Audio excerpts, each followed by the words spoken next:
IB Nation Sports Talk up and rolling on a Wednesday, along with Vince DeDario, Sean Stires. How we doing today? Hope everybody is doing well as you filter in. How are you today, Vince? Fantastic. It was a good day at the other gig, and the weather is starting to break a little bit, which is kind of nice. I'm not dealing, with the heat. I think the rain is now going to hold off, which is good. So starting to feel a little crisp fall action outside, man. Starting to feel like football weather finally. I know. I was outside today and I was doing my walk. I don't go there to the same place every day, but there's like a little kind of a trail that I go to. And when I went out there was like a light sprinkle kind of going on because it was raining this morning. And I was like, it's just, and then by the time fortunately, I was about 2/3 of the way done, but it started pouring and I was just drenched. Yeah. That's and then rough. When I got home, I was like, is my phone going to work now? Those kind of things. Oh, yeah. So, well, they're not waterproof these days, but they're extremely water resistant. Like I wouldn't jump in the pool with it, but supposedly, supposedly these things can handle weather. Supposedly. I don't know that I'm willing to test it out, but supposedly. The funny thing is I'm just now looking and it looks like it's supposed to potentially rain on Saturday, actually. I saw somebody said that today. So I don't know exactly what that'll mean. I guess you and I will be inside. That'll make for an interesting afternoon. I wonder anyway who that favors, who it doesn't favor, all that nonsense. But I don't think it makes that much of a difference if I'm being honest.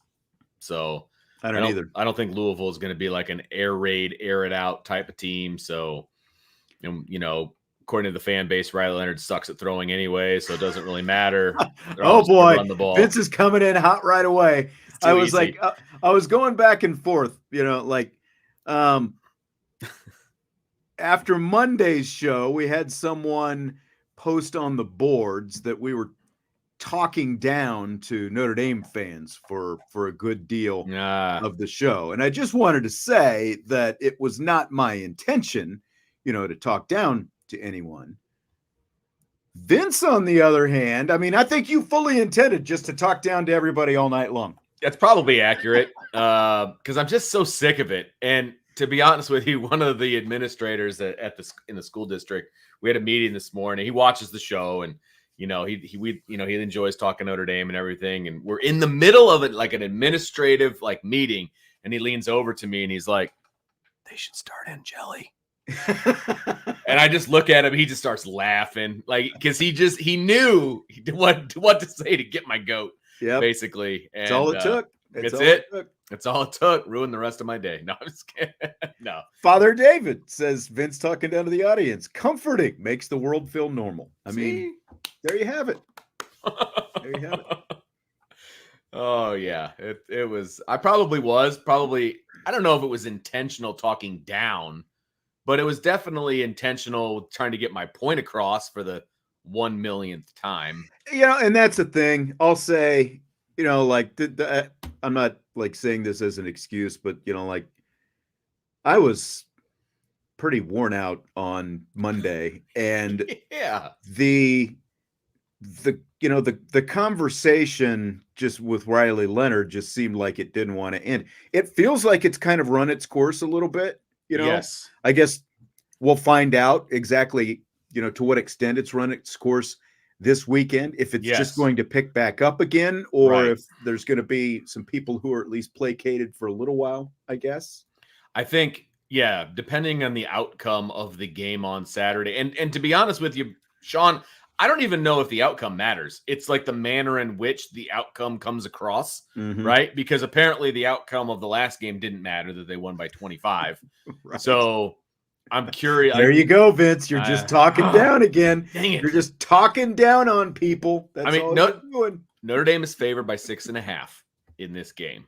The last thing I saw. I don't know if it's changed since the other day, but they're favored by 6.5. So if Notre Dame wins by 7 or more, are we having that discussion still? Are we, are people happy at that point? Are they not happy at that point? I'm very interested to see the mood of the people. And it's all going to be based on 2 factors and 2 factors only. Did they win the game? What? How did Riley Leonard play? Those are the only 2 factors people care about. Yeah. And for whatever reason, those 2 factors are pretty even. One should be much more important than the other, but it's not. I would agree. I mean, now you don't want a quarterback who's throwing a million interceptions and they win in spite of that kind of thing. But obviously, the only time I was going to say the only time he's turned the ball over, but the only time he's thrown interceptions, they did end up losing that game. The second one was very crucial. Fortunately, they overcame his fumble last Saturday, and they were still able to win in large part because of a lot of the things that he was able to do, whether it was passing, running, or whatever else. So, but no, I completely agree with what you're saying. Like winning and Riley Leonard, those are going to be the 2 things. Did you win? How'd the quarterback play? Yep. No doubt about it. That's going to be it. And then we go into a bye week and we'll get to ride that for 2 weeks. That's why I hope against hope that there's positive vibes coming out of that game, man. Hope against hope. Because rub that rabbit foot. Rub that for 2 weeks, Sean. 2 weeks. I don't know if I can do it. I might have to take a mental leave of absence. We will talk about the UNLV quarterback and his NIL situation. I was trying to figure out the best way to put it. We will talk about that in rapid fire. That is going to come up. John just brought that up. Let's just go ahead and jump right in. It is mailbag day, and the questions are starting to flow in. I saw Salty got us stocked up. Let's start with Mark's question. Does it surprise you the coaches seem locked in on Anthony Knapp and won't let any other tackle have a try?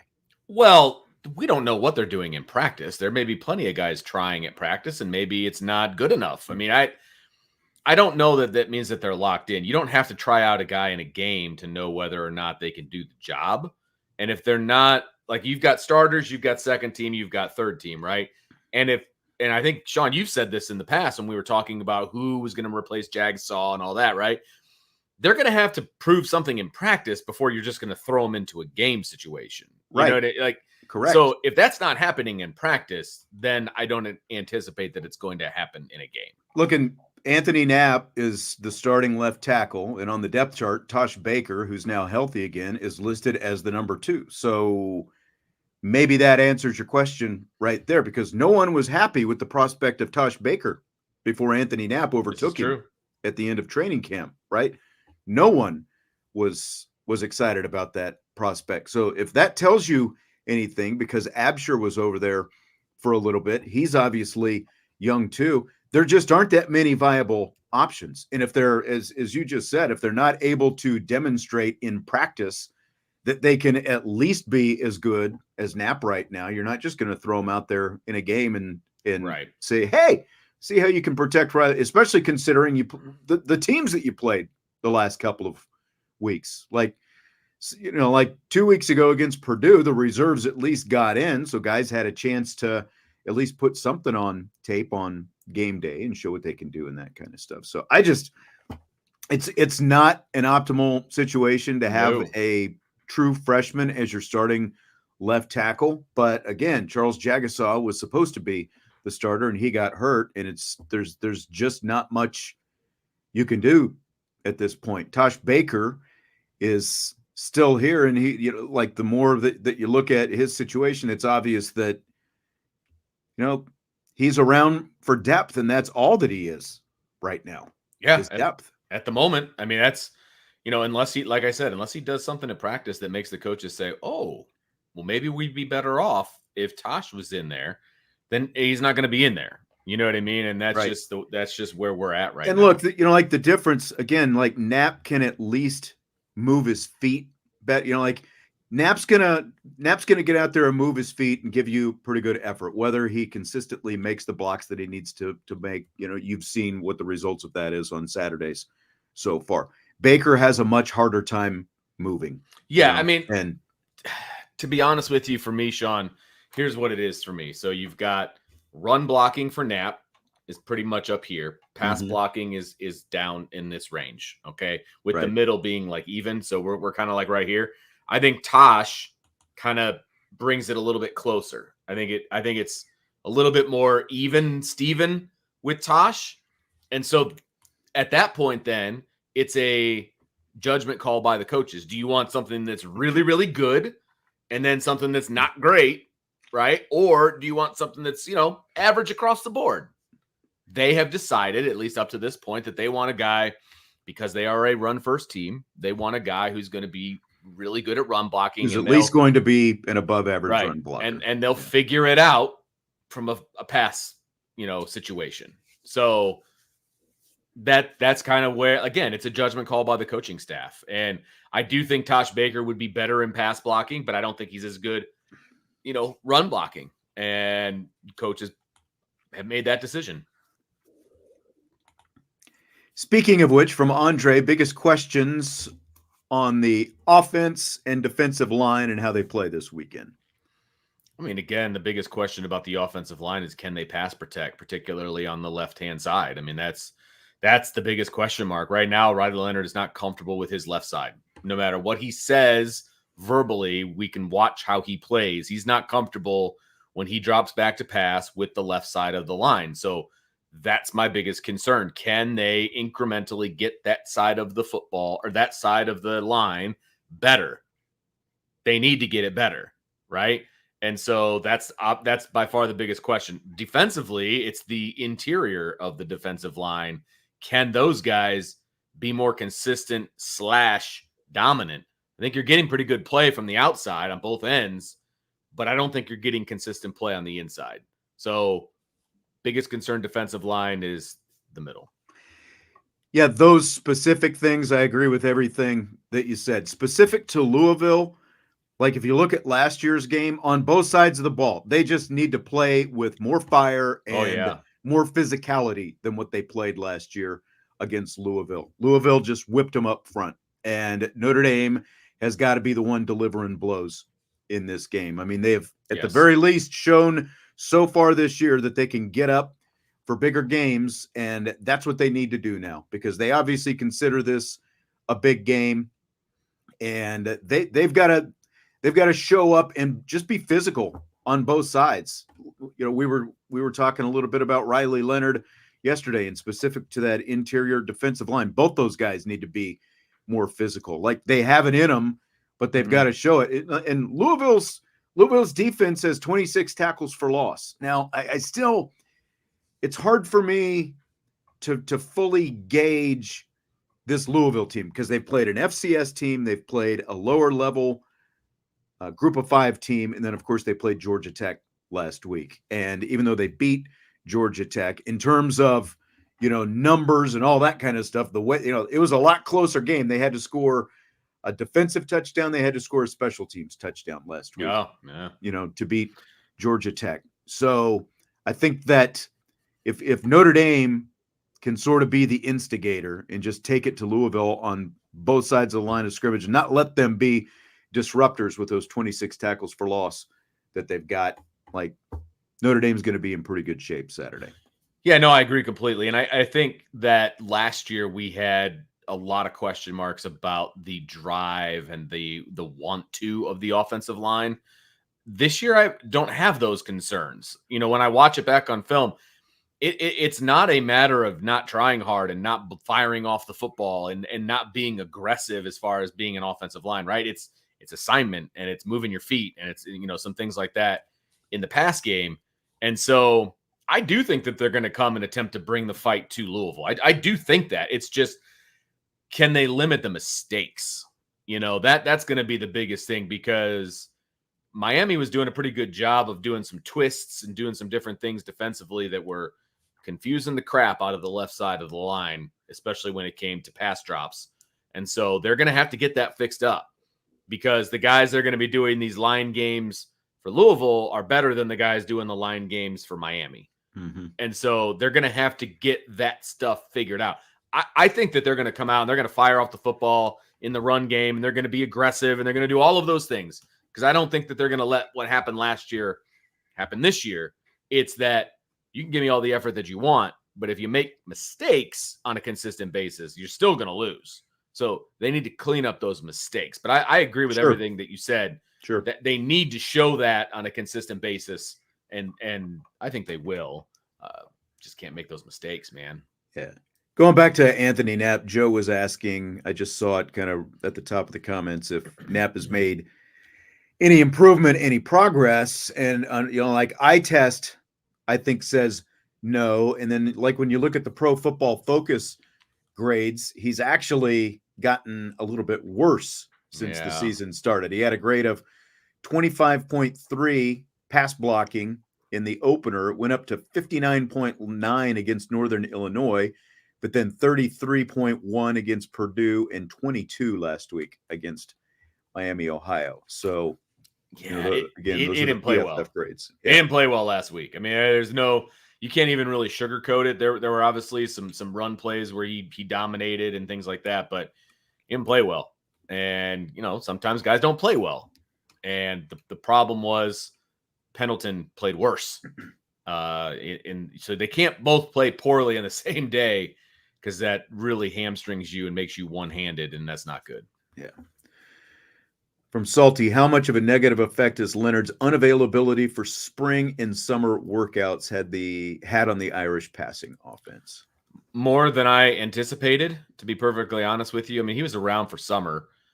It's really the spring that he missed out on. He was pretty much back in the summertime. I mean, that's when he was going to the Manning camp and he was doing, all these different things. So he was around in the summer, but spring, obviously, he was definitely unavailable for live reps, and it was all mental reps. And I didn't think that it would affect him as much as it has. I didn't either, but it definitely has. I mean, it's had a major negative effect. Whether it's getting used to his receivers, whether it's getting used to being behind the offensive line, or whatever the case may be, it's had a much bigger negative effect than I thought it was going to.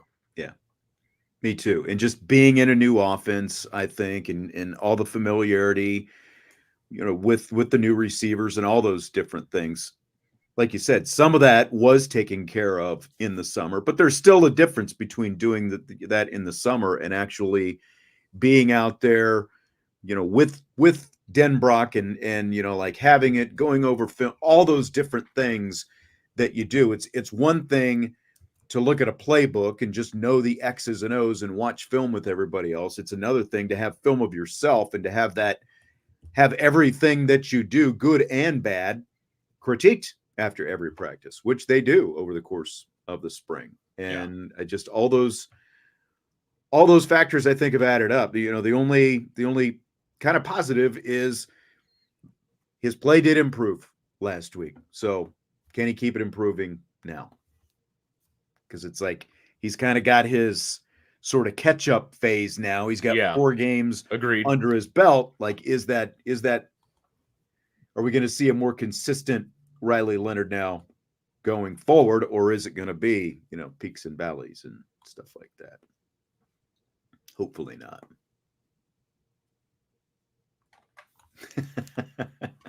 I like this one. I'll just throw this in there. Will John ever buy that damned insurance and get Ann off his back? Have you seen that commercial?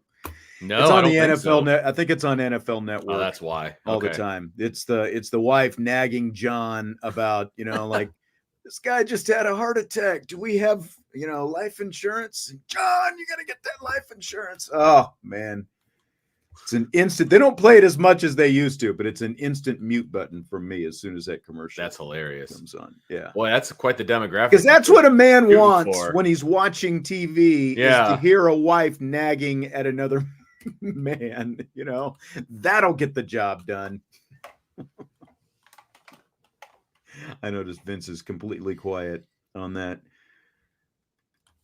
Mark wants to know, if there was only one transfer portal window, would it be better after the spring to allow Position? position? It was kind of broken up. Yeah. Position battles to be more known. Better in the winter, better in the spring. I mean,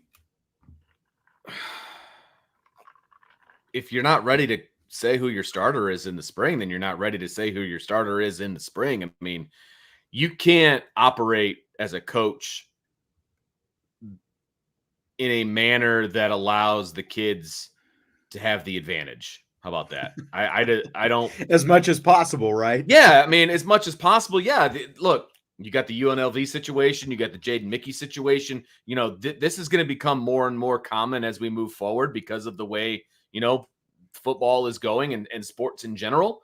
But you can't completely change, you know, position battles and things like that because the spring is different than the fall with what you're doing and how you're doing it and things like that. I wouldn't even feel comfortable having my all 22 set in stone leaving the spring. I mean, that's just not realistic because you've got some early enrollee freshmen that still, you know, could have the summer to improve with their strength and their conditioning and things like that. You know, you've got guys that aren't even going to be here until the fall. There's just too many scenarios and there's just too many unknowns in the spring to start putting, you know, guys' names in cement. I don't think that would be the case. Yeah,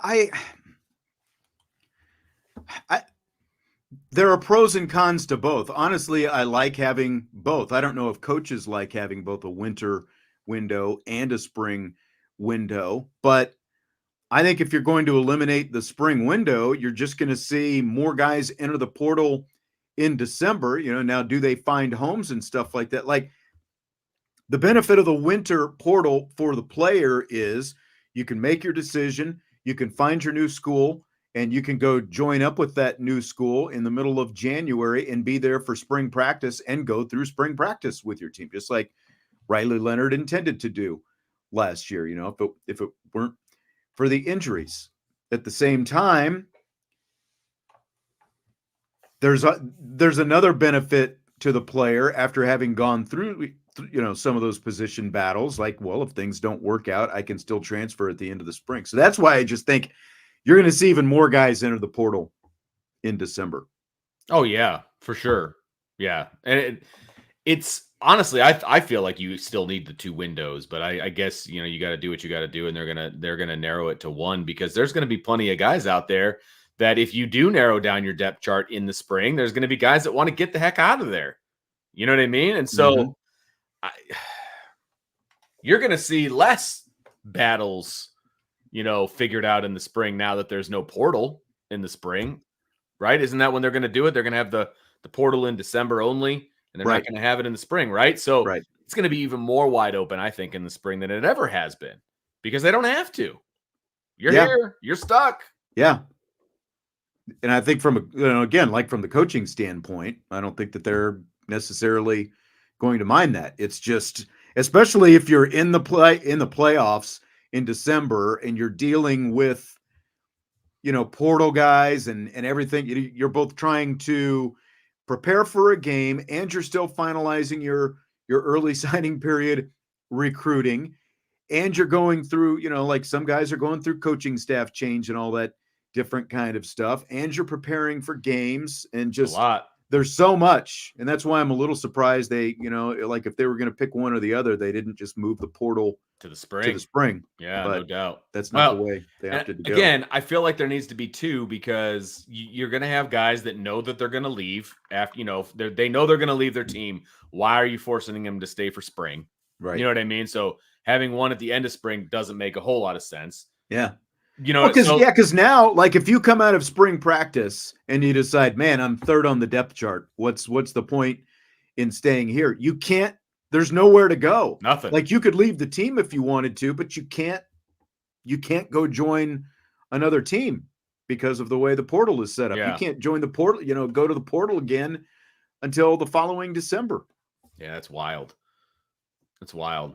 I don't understand why they're doing that, to be honest. I don't know why they're trying to pack everything into December. because there is so much going on. You're going to have 12 teams in a freaking playoff, and you're going to have, I don't know, it just doesn't make a whole lot of sense to me. I concur. Andre wants to know if it's too optimistic to say Riley Leonard will be the first Notre Dame player to rush for 200 yards and pass for 200 yards in the same game.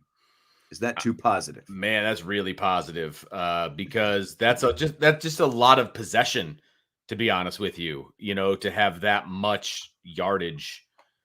It's just a lot. Yes, I think it is being a little bit too positive. I mean, he's been close, I guess.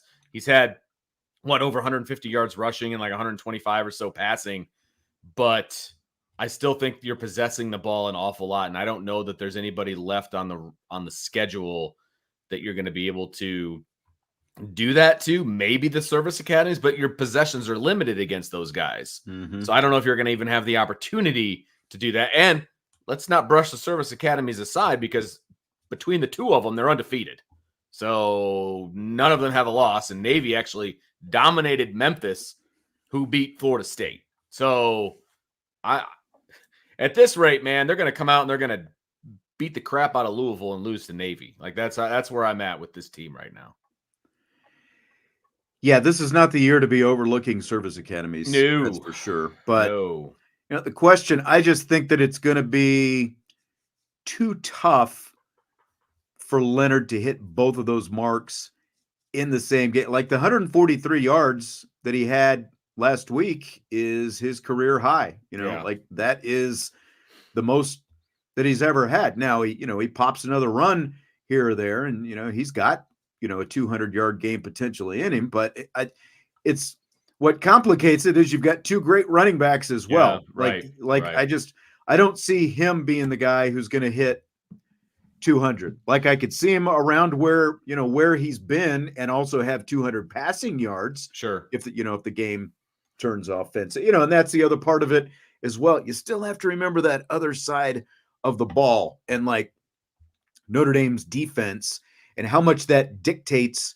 You need to have Riley Leonard in. There aren't going to be a whole lot of shootouts you don't anticipate and that kind of thing. So I think it's just going to be a little too hard for him to get both over 200 in both in the same game. Yeah, and it's not going to be a secret that Riley Leonard wants to run the football and that they want Riley Leonard to run the football. So, what are you going to do if you're a defense? It's going to be the Ian Book defensive mentality. Hey, we got to pack the box, make sure that they don't run the ball. And then Riley Leonard's going to have to prove that he can consistently throw the ball down the field and throw the ball to the outside and do all of the different things to unpack the box, right? And we feel like there's been bits and pieces of that force defenses to get outside the box, but it needs to be more consistent.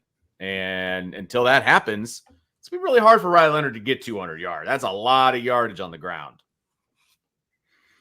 We got this fly buzzing around in my room here. It's a lot of fun. Robert wants to know our thoughts on Tyler Buckner. He says, I know he transferred twice, so trusting him long-term has become difficult. Setting that aside, Buckner seemed a talented quarterback. Thoughts? There's a lot to unpack here on this one. So, number one, yes, he transferred twice, but one of those times was back to Notre Dame. So he left once. I mean, he left once and came as back. A lacrosse player too. Yeah, well, I guess technically he did transfer twice. He transferred when he left. He transferred. Right. It's absolutely correct. I mean, he did transfer twice, but one of those transfers was back to the original spot. Right. You know what I mean? So it's like you've only been to two schools. I don't think trust is an issue at all. I think he knows he made a mistake by leaving. I think he made that very clear to Marcus Freeman, and Marcus Freeman wouldn't have brought him back if he didn't trust him. You don't voluntarily bring people on your team that you don't trust. Yeah. And on top of that, and somebody had mentioned it in the chat, he's giving signals on the sideline. You don't give that kind of responsibility to somebody that you don't trust. So that part of the question, there's no trust issues between Tyler Buckner, the staff, the team, all of that. From what I can tell, he was welcomed back with open arms. He's part of the team. He's just here to help out in whatever way he can. As far as him as a quarterback, I was very high on Tyler Buckner when he came in to Notre Dame. There's no doubt about it. I think there are multiple factors that came into play as to why he probably didn't pan out, one of which was he didn't get a senior season. because in high school. Yeah. In high school, correct. I think that really hampered him because he was playing a lower level competition, up through junior year. Plus, he'd only played one full year of football in high school at that time. He transfers up to a more competitive situation, and then COVID hits and he gets no senior year. And so I think that definitely hampered his development for sure. And then he went to that quarterback coach and they changed his motion and all of that. And that certainly did not help the situation either. So those two things did not help. And then just the jockeying of position and things like that at Notre Dame and kind of the back and forth and spotty coaching. And it was just a combination of a lot of different things. And he was kind of a ruined quarterback at that point. I think he had a lot of talent. I think he had arm talent. I think he had leg talent. I think he could have been good. But like I said, COVID, the quarterback coach, some of the coaching at Notre Dame, all of that, you throw that into a pot and it wasn't going to happen for him. Yeah, all of that. I will stamp it. I will stamp that. I will sign off on that. And I would just say that his chance to ever be the starting quarterback at Notre Dame left when he decided to transfer to Alabama at the end of last spring. And he was sold a bill of goods from what we can tell. Yeah. I mean, it's not all on him, but it was his decision. Oh, absolutely. Ultimately, because we've talked about this before.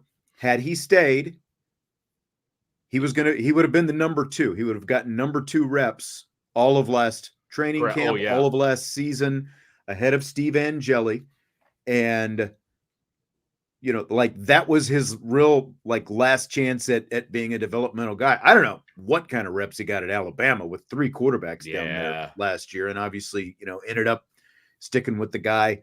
Obviously from a team standpoint, somehow it ended up working out for Alabama because maybe one of Nick Saban's second or third worst team ended up making the playoffs still at the end of the day. But, for Tyler Buckner, that was his chance. Last year was going to be it, where he could have stayed behind Hartman. And then as they got through last season, then they've got to make a decision. Sure. Is Buckner going to be the guy next year? Next year being this year. Yeah. And if not, then they probably, if so, then they don't go out and get Riley Leonard, and Tyler Buckner is the starting quarterback right now. But he transferred and everything else. And now the quarterback room is just in such a different place than when Tyler Buckner left just a little bit more than a year ago. And so the ship has just sailed is what it ended up being. But, again, his chance for getting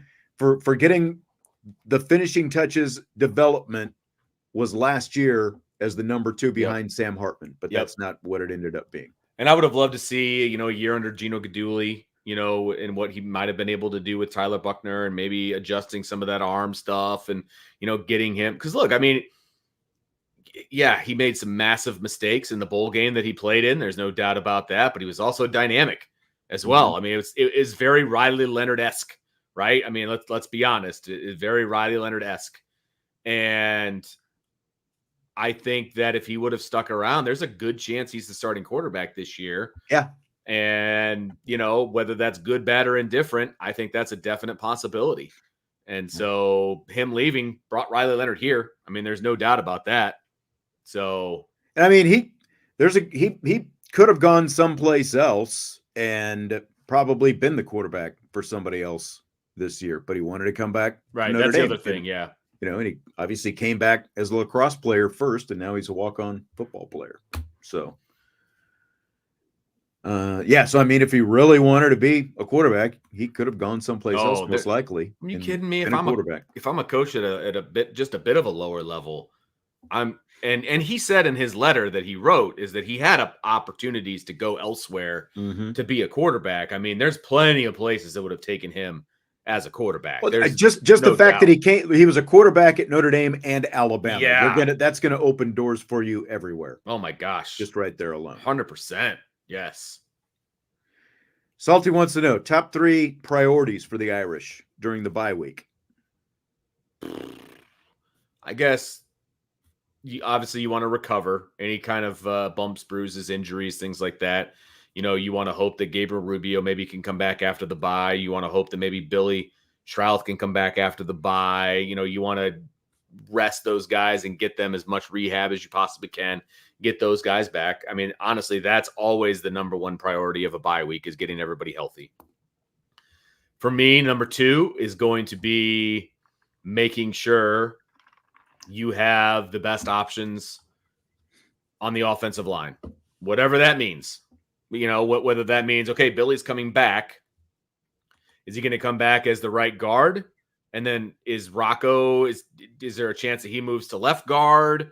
Is this where, you hypothetically give Tosh Baker a chance at left tackle? Like you have an opportunity now over a 2-week period where you can maybe experiment just a little bit and see if there's some changes that you want to make, things like that. And then the third one, obviously, is continue to work on the confidence of your quarterback. Continue to make sure that Riley Leonard is locked in, whatever that means to you, locked in as in comfortable with the game plan, comfortable with the play calling, comfortable with his wide receivers, comfortable behind the offensive line. You continue to work on that. So those would be my 3. Yeah, I like this from ND Sailor. Get the layup passes working. And I mean, you touched on it. Like you've got the extra time. You've got a time. You basically got a week with no opponent to plan for. Do they give them? I suppose how much time they end up getting off next week probably depends on how this Saturday goes, right? But fine-tuning of the quarterback, I think, is very important. An extra time that Mike Denbrock and Gino Guidugli can spend with Riley Leonard to work on some of those things. Whatever they think is the biggest priority that they're not able to get to when you're on that hamster wheel and you're, opponent on Saturday, and then you're, right into game prep for the next week's team. All those little things. Health, you touched on.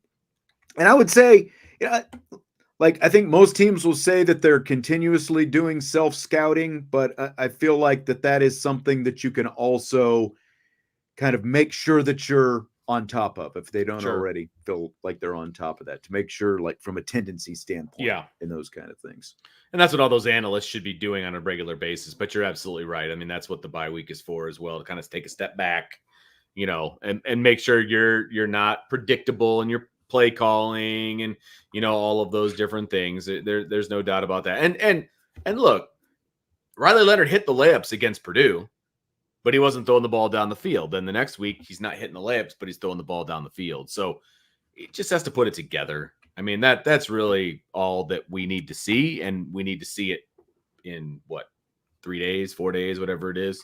That's when we need to see it. And Jay makes a very good point in the chat. He says this is assuming that they win. If they lose, the bye week is definitely different. For sure. And you are absolutely correct. It is definitely, because then if they lose, then you're having to, as Marcus Freeman would say, challenge everything. You're going to have to go back to the drawing board on a lot of different things. These stupid flies are just. Has Thor found his hammer? I think I'm going to go with yes. I was actually very impressed with the way he punted the football on Saturday. If they can continue doing that, he's going to be an asset, not a detriment, the way he was in the first 3 games. Whatever they did last week, just keep doing that. Yep. Because it looked good. It looked like he wasn't thinking, like he wasn't trying to be, too exact. It was almost like paint by numbers punting at times out there. It's like 1, 2, like just let him punt. He let it rip. There was one where I don't think I think it ended up, it was 40 some yards. He was punting from his own end zone. And he got it, back to around the 40, 35, I think, on the other side of the field. So just some basic, simple stuff. Like maybe a little bit like Riley Leonard. Still want to see it again this week, but as long as they don't overload him and make him overthink something as simple as putting your foot to a ball, I think he should probably end up being fine. USMA 87, which player on offense and defense is the biggest surprise? Specifically, the invisible men like Mills. So I guess what he's saying is like surprise good or bad. Yeah. Well, I mean, offensively, my surprise is the left side of the offensive line. I mean, I didn't see those guys starting this season, obviously, and that was a massive surprise. So that's actually that's an easy one. I would say I'm a little surprised that it's taken this long for Chris Mitchell to kind of get going a little bit, and part of that is the quarterback. I understand that, and he kind of had a little bit of a coming out party last week against Miami, but I thought he was going to kind of be the number one guy, and that's been Bo Collins, and so I guess he would kind of be a surprise as well because of how well he has played and how aggressive he has been, and I've really enjoyed watching Bo Collins. So those are my offensive ones off the top of my head. Defensively, Mills is a good one because he has been on a milk carton pretty much all season, which is not a good place to be. It's very distressing. Like I saw Mike Goolsby, he tweeted a video. There was a specific play of Riley Mills, and it's like, what are you even doing? Like you're just letting yourself get pushed back. Yeah. 3 to 5 yards off the ball, like without any real, force. Like you were supposed to be like you can't just look like Tarzan and play like Jane, like exactly. The old saying. It's like you look like Tarzan, play like Tarzan, because there were times when he did play like Tarzan last year. You can't be built like that and have that size and have NFL aspirations and be playing like Mills is playing right now. I completely agree. I will spin it positively, and I will say that Christian Gray has been an absolute just not surprised because we knew he was good, but he has been better than good. Like he's been really, really. I mean, look, to be honest with you, the biggest detriment to his game is he can't catch right now. He should be leading the country in interceptions, and he's been so good. And you needed him to be good opposite Benjamin Morrison, obviously. But he's been so good that teams are throwing at Benjamin Morrison now. So he has been an absolute pleasant surprise. I agree. I thought we were going to see more from Jaden Greathouse at this point. It's been a little bit up and down. Again, like to your point, the quarterback does have something to do with that, because there have been plenty of times where Greathouse has been open, but Leonard hasn't pulled the trigger on him. But like the Mitchell, I was really wondering like what they were actually going to get from Mitchell, just based on the fact that we really, again, like whatever we got to see in camp, but like we just never saw a whole ton from Mitchell. And that was one of the bigger questions for me is, like, is he just going to be a couple times a game go route type guy, or how involved is he going to be? We really started to see some promise from him though last week, like that little, like that diving low catch that he made from Riley Leonard. That was a really good sign that he's not just a like that he can be reliable, that he's got good hands, that he can do some different things. Boubacar Traore, like even though I think, we felt like he was a guy who could give him something, he's really shown it the last couple of weeks. And so that, and even Jordan Botelho, even though unfortunately he's gone. So I would say both of those Vipers, really. Botelho before he was injured, and Boubacar, really we've seen even like his best game since Botelho has been out. So both of those, surprise. Dig it. Josh, with Mickey transferring and Morrison likely going to the NFL, do you guys think they'll go to the portal for another cornerback, possibly two of them? Well, they're bringing in, I think, a couple in the freshman class, right, Sean? I think it's 2, or is it 3? That's what I was just going to look at, because I can't remember off the top of my head. Right now, I believe they have 4 in-house. And if you're going to subtract 1, that's now 3, but you're adding 2, that's 5. Yeah, you got Mark Zachary, Dallas Golden, Cree Thomas. Okay, so they're bringing in 3. Yep, those 3 now, and a couple safeties obviously as well. But in terms of the corners, you've got those 3 guys. So you got 4. I believe they have 4 right now. I guess I could probably go to the roster just to double check that. Legit guys on the roster. No, you've got more than that. No, that's last. I was going to say that's not the right one. I'm still on I changed the roster on my computer because I was looking for Jaden Mickey because they already took him off the roster. Yeah. So I was like, that doesn't look right. I mean, I won't be surprised if they go to the portal for at least one, if not, try to go get another guy who can play nickel. It would be a depth piece. I mean, they've got 5 corners on the roster right now. You're going to lose one. You're going to be down to 4 if Chance Tucker sticks around. Then you're going to add 3. That's 7. So then you're going to have 7 corners on scholarship on the roster. That's a pretty good number, to be honest with you. And then if you bring in one for depth or as a nickel, then, you're sitting at 8. And so I think you're in a pretty good position at that point. I wouldn't bring in multiple.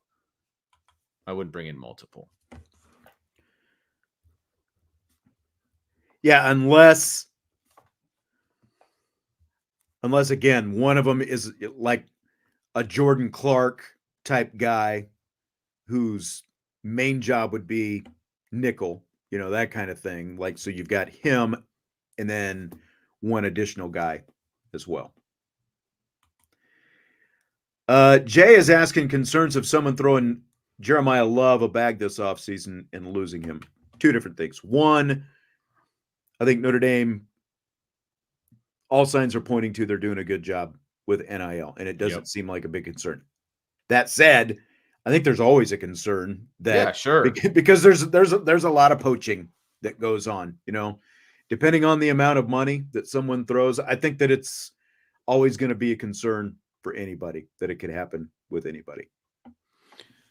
Completely agree with you. I would never put it at 100% for a single guy on this team because you just never know with the transfer portal and everything else. I mean, I didn't see Jaden Mickey leaving after game 4, and so I'm not going to say never on any of this, but somebody's going to try to throw him a bunch of money. There's no doubt about it. That will absolutely happen. Just depends on whether he's going to take it or not. And again, it's not like he's crying poor right now either. Notre Dame is taking care of him. He will be just fine. So are we talking, what kind of money are we talking about here? That's the difference. They just started up another NIL initiative and the whole thing. Yes. This time he says that Love is hidden on Peacock. He's not hidden on Peacock. Anybody that wants to see Love play, one game. Love play. Relax. Nobody's hidden anywhere.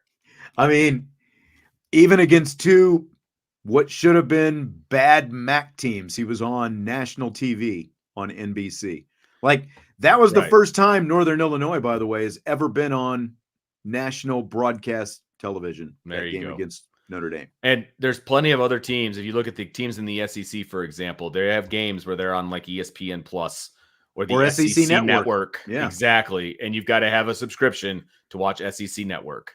So what's the difference between one subscription and another? Brian, not a question, but a comment. He says he's noticed Aeneas Williams usually on the field on 3rd down and medium / No, that's not true. He's out there sometimes, but most of the time, actually, it's Devin Ford who's out there in those situations.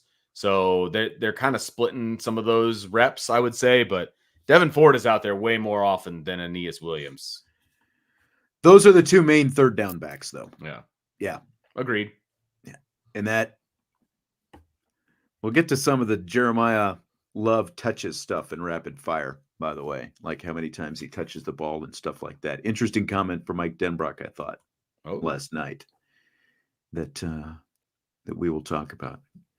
I'm unstarring a couple of these that we've already gotten to. Mark, with the big increase in scholarships next year, including beyond football, have you heard how many Notre Dame will use for each sport? It's Notre Dame. They're going to use them all. I mean, there's no reason. I would say in the revenue sports anyway.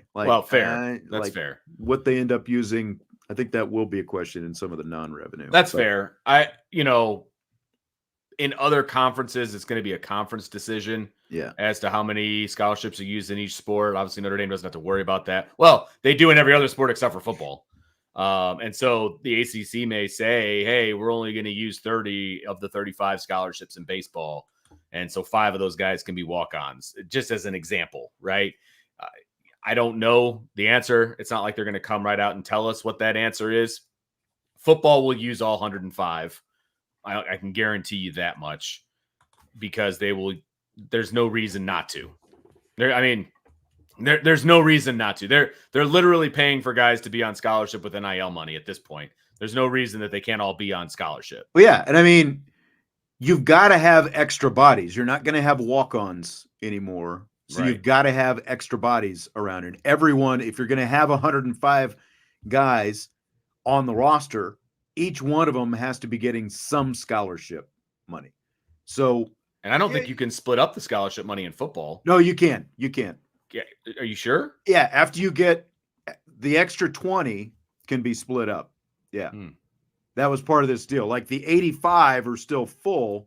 Interesting. But I didn't realize that 86 to 105 can be partial scholarships. So like, again, so like you could have guys who would have been preferred walk-ons this year, for example, and, give essentially 20 guys a half scholarship if you wanted to. Yeah. I just don't know why they would do that. They got plenty of money. Just give it to them all. Give it all to them. Oh, the age-old argument, Vince. They've got plenty of money. They Why do. don't they spend it? But they do. The rich man stays rich because he does not spend the money. Look, Vince. And I know they've got the money, but they've got plenty of money to be squirreling away. Well, look, here's the other thing, though. You are now going to be competing with other Power 4 teams who are going to give full scholarships for the 105. You got to give 105 full scholarships. Other sports is a different conversation, but for football, you got to give them the full boat. That's all I'm going to say. Because look, rare is the kid who's going to be like, no, I'm going to turn down a full scholarship to take a half scholarship. Like, I don't know that that's going to be, it's not realistic, frankly. There's some kids that will do that. Yeah. I don't know. I'll be curious to see. Brian, if you could just resubmit the question, because he's saying that there was another question that went along with that maybe he just put it in there right now. Okay. We'll get to this first. Joe says, does that hurt guys who are walk-ons right now? Yes, yeah, they're going to get cut. They have, including walk-ons, I believe the fall training camp roster was 116. There's going to be a hard limit of 105. You can only have 105 guys. So it sucks. Someone's not going to be on the team next year who would have been on the team who was going to be a walk-on. Yeah, so it's a crappy situation, because most teams carry 120, 125, depending, guys on the team, and you can only have 105. So anybody 106 and on, they're getting the old heave-ho. They're gone. And I think there are going to be decisions to be made. I personally think this is going to hurt teams. People are like, well, you don't need 106 guys on a team to win. You need depth. I'm telling you right now, to have practices the way you want to practice. You'll be feeling it in November. You'll be feeling it in November for sure, because you need those scout team guys to be able to basically be the Rudies out there and absorb hits who, to be quite honest, you don't care that they don't have to go out there and actually play on Saturday. So you don't mind them taking, getting more bumped and bruised. And look, we saw it at practice, right? They did something this year that they've never done before. They had 2 full teams practicing. You had the 1s and the 2s, offensively and defensively, and then everybody else over on the other side, offensively and defensively. You're not going to be able to do that if you cut down. You're not going to be able to do that kind of stuff anymore. It will hurt them. It will hurt teams in the long run. That's just the way it's going to be. So Brian's question, why isn't Love or Price on the field on third down? I get Williams, you're correct. Ford is a better blocker, but why keep the talent Love or Price? I'm thinking he's saying off the field. I mean, they've got this third down rotation. I don't disagree with what you're saying. Like the one that I looked at last week specifically was the 3rd and 14. They're backed up inside their own 10-yard line, and they have Devin Ford out there on the field, and Ford runs off to the left, and he gets a couple of yards, and he gets tackled. Now, if you're putting Love or not Love. If you're putting Ford on the field because those two guys are out there because of their pass protection skills, like Ford and Aeneas Williams. So if you're putting them out there and it is like, it's going to be a run play, then it should be either Love or Price out there on the field if all you're going to do is hand it off. But if you're going to go to the line of scrimmage and let Riley Leonard look at the defense and then make a read, or maybe even Mike Denbrock from the sideline is like, okay, we're going to run this pass instead of this run, then you've got to have, especially when you're backed up like that inside your own 10-yard line, you've got to have the guys who you think are the best pass protectors out there. That's why those guys are on the field in those third down situations. Agreed. I could have said it better myself. And look, they're making the decision on who they like better in those situations. And if they like the other guys, those guys are the ones that would be out there. I mean, it's not a situation of where everybody gets a participation ribbon and they, each kid has to be out there for X amount of snaps. It's that they feel like those guys are the best option in those moments and in those situations. Right.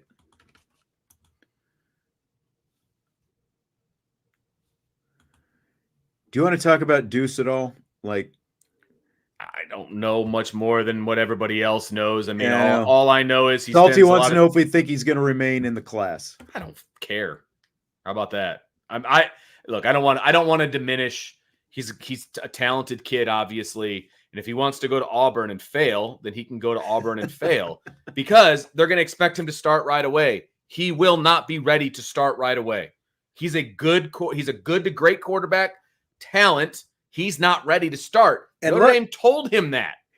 Have you heard the stuff with Hugh Freeze this week coming out of there? Like, Hugh Freeze basically pointing the finger at players, and then Bo Wallace, his old quarterback, went on social media and went on a rant about how basically how Hugh Freeze is like a me guy, and he's pointing the fingers at the players all the time. And look at how many times Deuce Knight has already been to Auburn. And then you look at this situation that comes along with it. It feels like the longer this draws on, the more it stays in Notre Dame's favor. But at the same time, it's like, I've just been kind of over it for a while because it has just been so protracted. It just keeps going and going and going. And okay, great. If he's going to come visit during Stanford, great.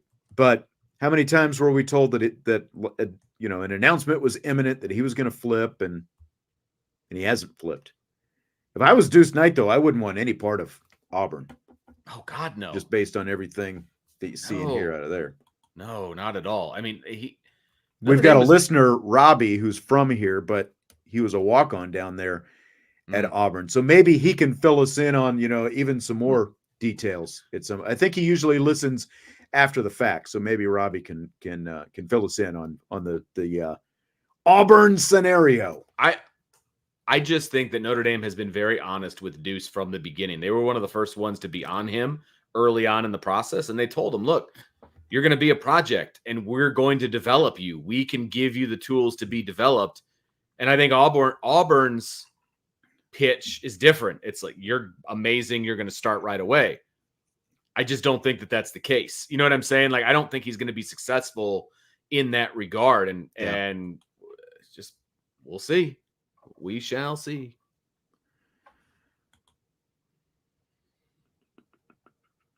I think there's enough talent in the guys that are on the roster right now and the guys that are still committed in grubs where they'll be fine if Deuce decides not to come to Notre Dame. That's what I'll say. Yeah, I would agree with that. It's just that you're going to have that gap. Oh, for sure. And you just never know what the future is going to hold as far as who's going to be where, who's going to transfer, who's not, all of those different things. They'll bring in a quarterback in this class. They've got other plans. They're just not going to, activate those plans unless Deuce says he's out. Or you could give Rezak a scholarship as well. And he may be on a scholarship next year if he's still on the team. So, right. I mean, if he's still on the team, he will be on some kind of scholarship. But again, depending on how the transfer portal goes in that room, you might have to bring in more than one guy. And that's okay. I mean, if you bring in a developmental guy in that class in his place, I mean, you've got Kenny Minchie, you've got CJ Carr, you're going to have Noah Grubbs. Like, I think it's okay to bring in, I can't say it, bring in a guy who you don't necessarily think will be a starter for you in the future, who is a depth piece, who is an arm, whatever you want to call it. It's okay to do that. They've done that in the past. I'll leave it at that. Yeah. It's not the route that they wanted to go at this point, but where you are at this point, if you're forced into that situation, it won't be the worst thing in the world, especially with the other quarterbacks who they're going to have in the room.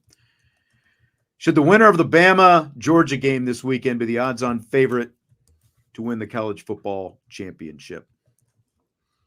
No, because I think Texas will had something to say about that. I mean, that's the short answer to this whole thing.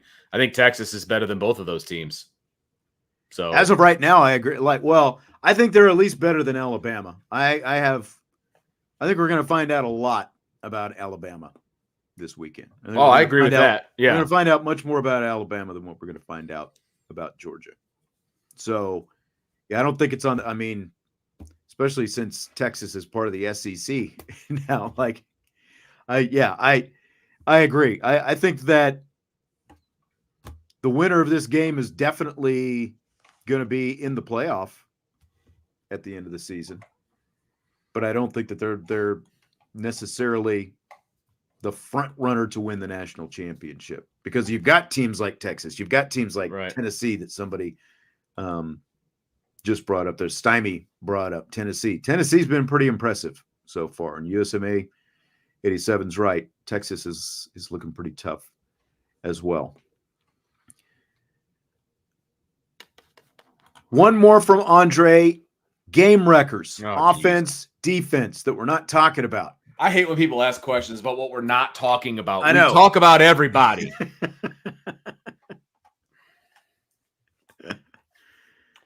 I mean, we have 11 shows a week. We talk about everybody. Just saying. Yeah, I don't know who we like. Okay, maybe we don't talk about Xavier Watts enough. So he'll be my defensive game record that we don't talk about.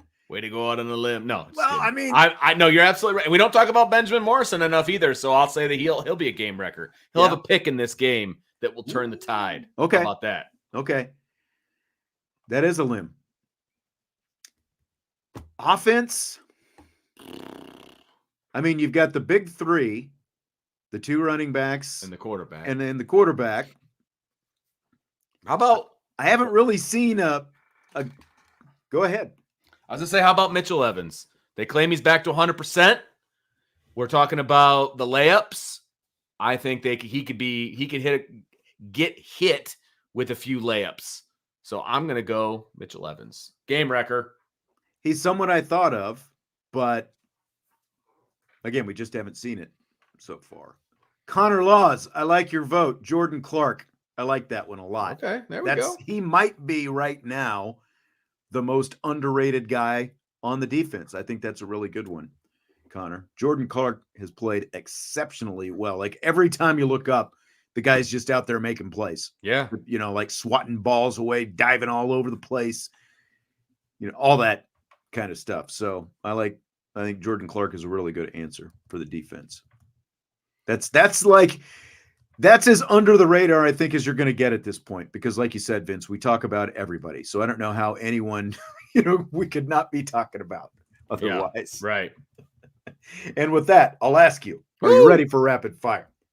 Oh yeah, baby. All right. So there's a few questions that came in the chat regarding NIL and paying players and stuff like that. And we've got the question about the UNLV quarterback that's going to come up in rapid fire. So I was kind of saving those for that. We're going to start with this one, though. Here's what Mike Denbrock said when he was asked about Jeremiah Love not getting more touches. Quote, I don't think the narrative is fair to say the running backs aren't getting enough touches, because if you watch our running game and how it's constructed, it's built off of a lot of reading the edge. And so the defense is really going to dictate a lot more about who gets the ball and who gets the carry. than I do, end quote. So Vince, are you good with that? That is the definition of coach speak, by the way. I don't disagree with the premise of what he's saying. I really don't, because there usually is some sort of an option or whatever when it comes to most of the run plays, right? Whether it's an RPO or whether it's a zone read or, whatever the case may be. So at the face of it, I don't disagree with his comment. I will also say you can make sure that certain guys get the ball more often. So because there are other ways to get them the ball than simply That's handing them the football. very right? true. And especially from, I mean, either one of them, they haven't thrown either one of these guys the football very much. And, now I wonder, like, there's always that, are they saving something? Is there another level, like strategically for this team to go to against a team like Louisville, like a team like Louisville who was so really arrogant after the fact last year, but, or at least boastful about, we knew what they were going to do as soon as they lined up. And, you do have a different offensive coordinator and that kind of stuff this season. But you're absolutely right. One, we still haven't seen really anything in the way of screen passes and those kind of things for the running backs. Now, there's been a time or two where they've kind of tried it and it hasn't quite worked out. But again, I feel like you could set that stuff up more as well. And then two, like you said, if you want to hand Jeremiah Love or Jadarian Price the football, but specifically Jeremiah Love, just hand him the football. It doesn't have to be that hard. That's what it comes down to me. And, the other side of this is it's still not like we've seen a ton of RPO stuff, so whether, we're reading the edge or, whatever I guess some of that factors into, Riley Leonard pulling it and keeping it himself and, that kind of thing as well. So that doesn't necessarily fall into RPO, but it just feels like if you want to get the ball in Jeremiah Love's hands more than 12 times per game, there are ways to do it. And it's simply put it in his hands. That's all you have to do. Don't think it has to be more complicated than that. No, it really doesn't have to be more complicated than that.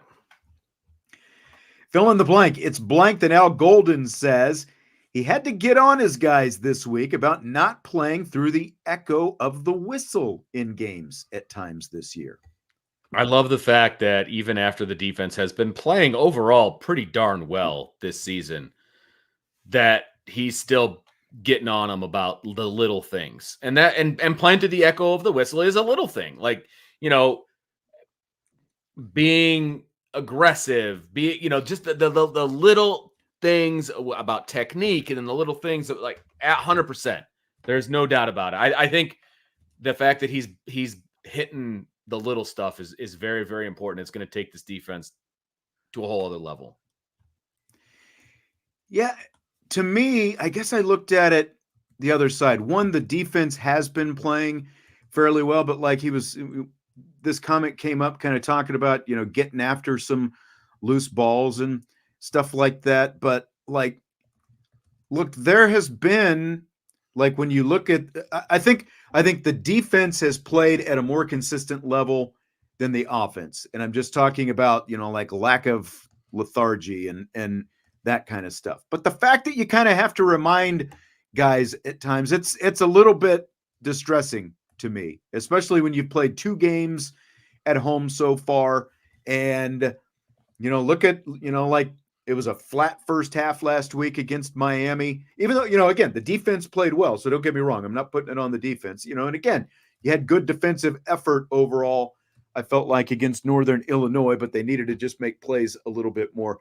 It is a little bit concerning to me, essentially, that Al Golden has got to be talking about coaching effort right now at this point in the season, because no coach wants to have to coach anybody's effort, especially when you play for a Power 4 school, and when that Power 4 school is Notre Dame as well.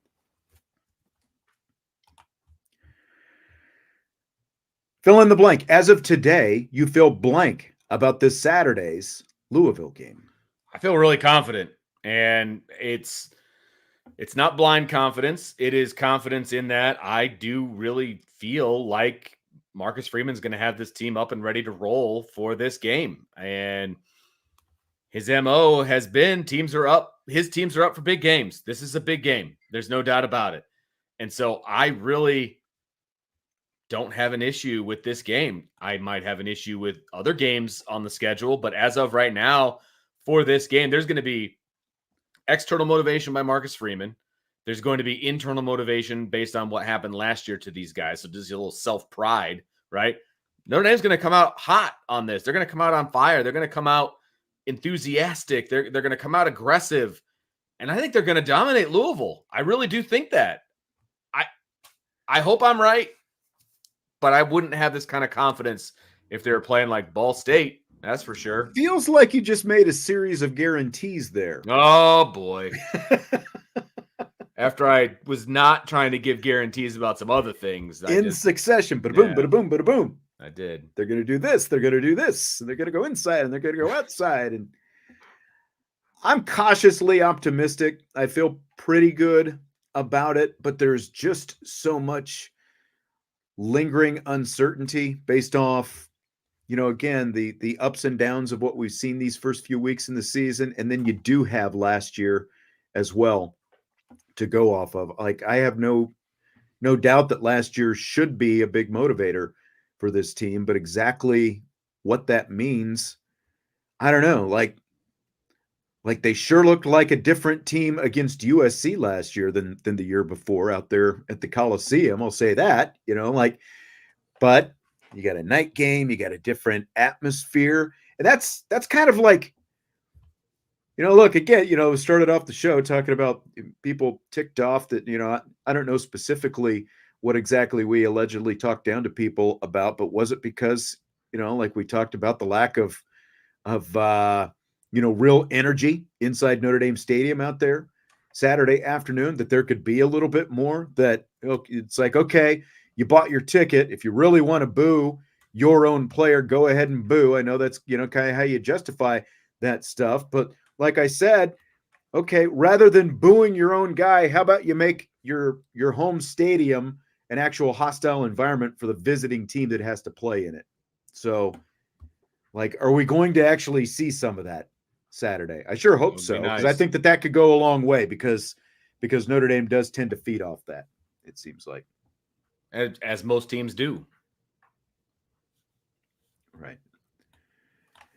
So Andre says, we do realize Notre Dame's not a Power 4 school because it's not one of the Power 4 conferences. It is lumped into that conversation with because they have specific caveats in the college football playoff that say Notre Dame. Right. So they essentially have the same kind of autonomy as one of the Power 4. So when it comes to negotiating, they actually have more power, because when they go to the negotiating table, the conference commissioners are there, as well as the Notre Dame athletic director. So, yeah. Tom wants to know if we'd lay 6 points and bet the Irish or leave it alone. I'm taking it. I'll take Notre Dame minus the 6.5 and be very happy. The only time I have felt confident in putting money on Notre Dame so far this season was that season opener down at Texas A&M. And I won a pretty good amount. There you go. See? But the following week they were big favorites against Northern Illinois, and look what happened. And I don't feel confident about putting any of my money on anything related to them. That's fair. At this point, until we see a lot more consistency. That's the key word out of this whole thing, is consistency. That's fair. So fill in the blank. It's blank that UNLV quarterback Matthew Sluka is opting out for the rest of the season due to an NIL dispute. He says he was promised $100,000 by a UNLV assistant coach to transfer from Holy Cross. UNLV is unbeaten with him at quarterback so far, but this guy has not been paid, and he says he has been told that that promise is not going to be honored in the future as well. It's what everybody wanted. This is what everybody wanted. So I hope you're enjoying it. This should not be breaking news. This is what everybody wanted. And so this is kind of a make your bed, you got to sleep in it situation as far as I'm concerned. You want to pay the players. You want to do all these different things. You want to make all these promises to these players to get them to come to your team. Well, if you don't live up to your promises, they're going to bail on you.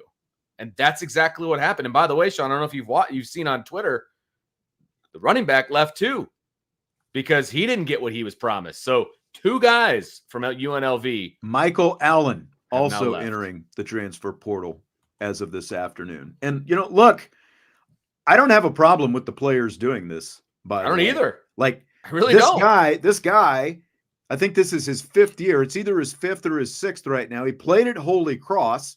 They promised him $100,000. Like, unless he ultimately ends up being on somebody's practice squad in a couple of years, $100,000 is a lot of money. And it's probably the most money he was ever going to make playing football, coming from Holy Cross to UNLV. Yep. And if you're going to, as UNLV or whatever other school, if you're going to promise these guys this kind of money, you got to pay up.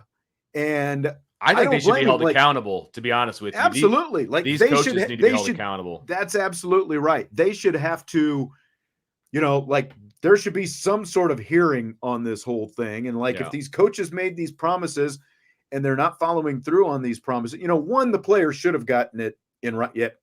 Just about 100%. Took the words out of my mouth, Jalen G. Get it in writing. Why you would go into that situation and not have it in writing is beyond me, which also makes this guy's only recourse, because they're not 4 games into the season yet. He can still redshirt, just like Jaden Mickey did. He can still redshirt, enter the transfer portal in December, and go someplace else next year, who hopefully actually follows through on what they promise this guy. I mean, it's not unlike what happened with, the quarterback at Florida, and, went like he was promised millions of dollars, and then he ended up going to Arizona State and all that different stuff. It's like, you got to follow through on this. You can't just tell these guys that you're going to give them all this NIL money, and then once they get there, it's like, oh, sorry, this isn't 1980 when no one was going to find out about this stuff, and you could just bury it like SMU tried to do, with all their payments and everything. I guess that was the opposite direction, because they were actually paying people, but they weren't supposed to. But still, this is not on the kid in any way, shape, or form, and this is all he's got. The only leverage he has is his talent. Right. That's the only leverage he has. Right. And so he's taking his talent elsewhere, as they say. And I don't have a problem with that. Yeah. I really don't. Like I said, that's the only chance he's got to get paid to play football again, is keeping that year of eligibility and hoping that somebody, makes him some kind of offer and actually follows through on it next year. I mean, all these, I'll just save it, because there's been a lot going on this week with the Mountain West Conference schools defecting to the Pac-12. Scale of 1 to 10, how much do you care, Vince? Ooh, like a 3. Because here's the thing. I don't think the Pac-12 is ever going to rebound and be a power blank conference. They're not going to change it from a Power 4 to Power 5 just because now they have the numbers, because basically you're the Mountain West rebranded. So I don't care that much, because they're going to end up being a group of 5 conference. So, or a group of 6 now. That's exactly, that's why mine is probably a 1, because there you go. There's going to be somebody out there. There had to be more than 2 teams in the Pac-12 for it to, for everybody, to even, for it to stay intact as any kind of conference. All you're doing is just creating an overblown, like you said, it'll be group of 6 now instead of group of 5. All you're doing is creating another conference that nobody cares about. I'm sorry, why didn't the Mountain West just stay into, right? It just Washington State and Oregon State kept resisting, and I don't know what they think they're going to get in terms of TV money, but it's got to be money based, right? Are you really going to get that much more just because it's called the Pac-12 instead of the Mountain West? I feel like that's the only difference, because the schools are obviously all going to be the same. Yeah, I feel like, remember the Pac whatever kept all this money when all these teams left. So they've got a war chest. I guarantee you they're paying that money out. Oh, that's true. That's true. But then these schools are also, for leaving the Mountain West, they've got exit fees that they're going to have. That's to true. pay, you know, No, that is a very, very good point. But I would assume the exit fees for a Mountain West team are going to be considerably lower than the exit fees were for a PAC team. Or an ACC team, or an example. ACC team. Yep, exactly right. And I don't know what the ESPN contract is with the PAC conference. If that's still intact, if there's still going to be money available now that they're going to have teams again. I don't know if you know what I mean. Like, well, it all blew up. Like, I don't think there is a contract. Well, that's my question. Like, does it kick back in now that they have enough teams? You know what I mean? But let's face it, the Pac whatever is probably still a more sought after product than the Mountain West was. Maybe not by much, but it's still got name recognition.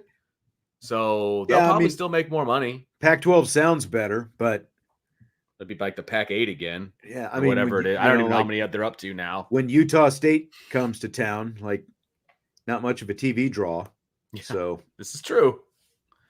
I don't know how many teams they're up to now as far as what they've asked for. No, literally, I haven't, like, when Utah State, I mean, I know Boise State is part of the deal, and Bryce says he's a Boise State fan and hate the transition because the Mountain West is more organized and Pac-12 management is and always has been terrible. I mean, that's why the Pac-12's in the situation that they're in. So it looks like there's 7 teams right now. Does that sound right? Looks like San Diego State, Utah State, Washington State, Oregon State, Fresno State, Colorado State, Boise State. That's 7. Am I missing? That's the most recent thing that was put out 18 hours ago. So I would assume that is kind of where they stand. So they're the Pac-7 right now. Right? And apparently you have to have the word state in your school. Yeah, to be part of that conference. Because they all have state in the mix. And it's not even going to start until 2026. So I wonder if maybe that's when the Mountain West Conference contract and stuff came up. You know what I mean? So maybe there's not as much of a buyout at that point, because maybe that's when they were going to why not do it for 2025? Why are we waiting until 2026? Yeah. So yeah, UNLV is one of the teams. Well, now without a court been discussed. Yeah. Just kidding. Just kidding. Fill in the blank. It's blank that after hosting a Friday night game against Illinois last week, Nebraska athletic director Troy Dannon has informed the Big Ten that the school does not want to host future Friday night games other than its traditional Black Friday game that they play against Iowa every other year. They go to Iowa one year and then they get to host Iowa the next year. Your thoughts? Great. Way to stand up for yourselves, because Friday night is for high school. Well, here's the thing, though. I know they're saying it's because they cancel classes or something. They don't want to host it, but they're fine actually playing. Yeah, they canceled classes so that all the students could, do game day stuff. It's like, that's dumb. You don't have to cancel classes. Right. I mean, the game didn't kick off until like 8 o'clock, I guess 7 o'clock local time. Just everybody goes That's to a really class dumb still. excuse. What they're really saying is they don't want to compete with high school. That's what they're saying. Because I don't know, did you see that all the local Omaha high schools, they played their games on Thursday night so that it didn't interfere with the Friday night game. So I think part of it is they don't want to disrupt all of what they normally do on a Friday night. Interesting. I think that's part of it. Well, I mean, there are plenty of metro, bigger cities that play a lot of Thursday games anyway, like Thursday afternoon games, even, like to avoid the night games and, all that different kind of, or in Saturday afternoon games for that matter. But like, if you're going to host one Friday game a year, I don't understand what the big deal is. Like, if I'm the Big Ten, I'm telling them, okay, I guess you'll just go on the road for all these Friday games. You'll never get, you'll lose out on whatever. Like, but if I'm the Big Ten, I also Like they can write me letters and they can tell me they strenuously object to hosting Friday games and all this stuff. Like, what do I care? Like, like Well, at the you're end of Nebraska, the day, you're part of the Big Ten. yeah, Like you have to do contractually, like yes. you're taking these big paychecks from all these different TV networks. You have to do what everybody else has to do. And that means sometimes you have to suck it up and you have to host a Friday night game. And at the end of the day, you signed up for the money. So you got Exactly. you've got to do it. You don't have a choice. Like it, I appreciate that they don't want to have Friday night games. I do, because I hate Friday night football games. But at the end of the day, you're going to have to do what your boss tells you to do. And your boss is the Big Ten commissioner. So that's kind of how that goes. That's right. I mean, it just stinks. Yep. Okay, a few follow-ups from the chat. Joe, do you think because players are basically using NIL as a pay-for-play, do you think that if they redshirt themselves, their NIL deals could be forfeited?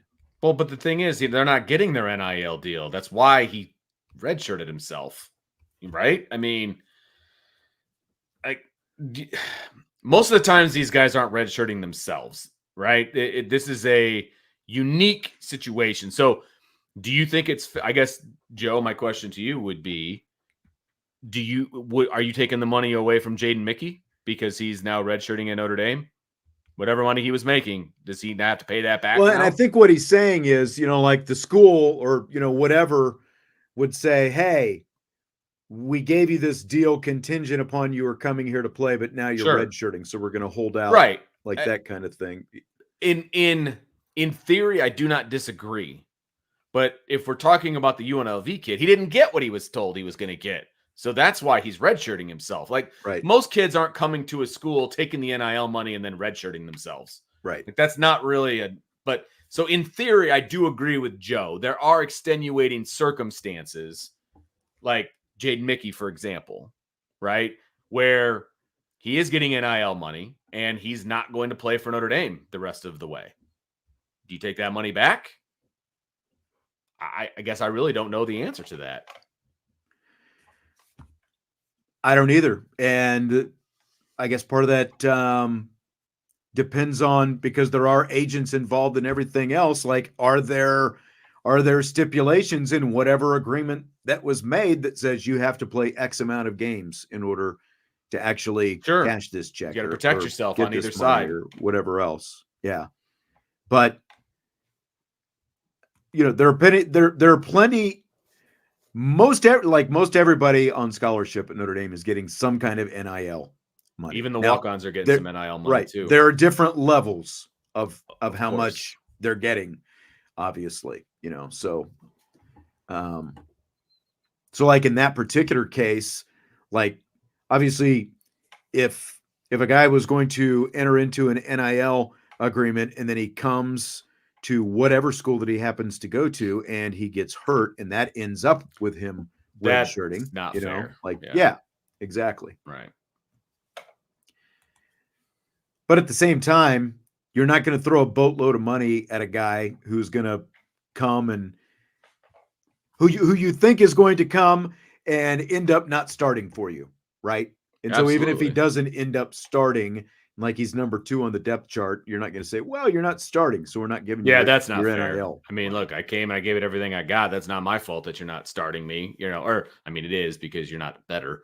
But yeah, I mean, the promises should be kept on both sides. That's just how any deal should be struck, right? Right. Rabanel Chihuahua wants to know that, like, the thought of paying players next year and how that'll change things. Anticipate contracted players. But they are paying players now. Right. They're already paying players, and you're going to have revenue sharing coming next year. So, and that's part of why you've got these scholarship. Yeah. So. I mean, I don't have any thoughts on it because they're already doing it. And literally every player on Notre Dame's roster is getting money. So it's no different than it would. I mean, maybe it'll be broken up differently moving forward, but it's no different next year than it is this year. They're all getting money. I mean, honestly, the only thing that it'll, change like that people notice is like you're going to have fans saying, well, everyone is getting paid, so now I've got more of a right to get mad and yell at everybody. It's not going to slow anybody down that wasn't already yelling to begin with. That's right. And the revenue sharing isn't going to make any difference. They're all getting it. Like, again, if I'm a player, I don't give a crap where the money's coming from as long as it's going into my bank account. It doesn't matter which revenue stream it's coming from. I don't think that makes any difference whatsoever. Yeah. And look, like, I'm glad that I don't have to deal with all of this stuff. You know, there's a new system coming, and that's for the school and its administrators and the players and now their agents to figure out. So Rabanel says, legally, doesn't that make them employees? No, not, because not yet. They're not to that point yet. I'm not an employee. I'm technically not an employee of Irish Breakdown, but you're getting paid by Irish Breakdown. I'm an independent contractor, right? So, and I get paid by Irish Breakdown. So those are two. You know, if we're going the legal sense, I mean, I don't think their money is getting taxed, Sean, by the university, or you know what I mean. Like, they may have to pay taxes in the rears, you know, when they file their tax returns, but I don't think the university's taking taxes out when they're paying these kids. Well, not yet. Right. That's what I'm saying. Because as of right now, it is not the school that is actually paying them. They're coming from third parties. Correct. So correct. Whether it's individual companies like Under Armour and Dick's or whoever it happens to be, or I still think it gets murky when you start making them employees, right? I think they're all going to be independent contractors, and it's going to be up to them, and it's going to be their responsibility to, you know, claim the money that they're making. I mean, and then they're all going to have to pay in April, like all the other Joe Schmoes out there, because that's taxable income. So. Again, doesn't make them employees, though. Right. Decaf, have you seen some schools putting a talent tax on tickets? I think we talked about this last week. Tennessee is going to be doing it, and I think it's smart. Sucks as a fan because you're going to have to pay a little bit more to go to your games, but at the same time, all these players are going to have to be played. You got to pay. Players are going to have to be played. That was great. Still can't say it. Players are going to have to be paid, and you got to come up with the money someplace. So you add a little bit more to the tickets, add a little bit more to the parking passes that you're selling. Just, you know, charge a little bit more at your concessions. Come up with, you know, just to add a little bit here and there. It's going to get more expensive to go to the games, but got to pay them. The corporation is never going to give up the profit margin if it can help it, and they've got to pay them. So I'll be shocked if it's not everywhere within the next 5 years. Oh, I completely agree. Hot dogs are now $10, DK says. What? That's a bargain. Where are you finding $10 hot dogs? All right, well, that's going to do it for tonight. We will get out of here on that. A lot of good questions, as always. Appreciate you being here for the Mailbag Show tonight. We've got Marcus Freeman and his noon comments tomorrow. And so that means we'll have some of those comments on tomorrow night's show. And it is also We In, We Out Thursday on the show. So head to the new Champions Lounge, get in your We In, We Out questions, and we will talk to you then. Public service announcement, just in case maybe this has slipped by anybody. Saturday's game, only on Peacock, no NBC. So don't get caught at the last minute. Saturday, looking for the game on NBC. You've got to get it on the Peacock streaming service. So hear me now, thank me later. We'll talk to you tomorrow. IB Nation Sports Talk.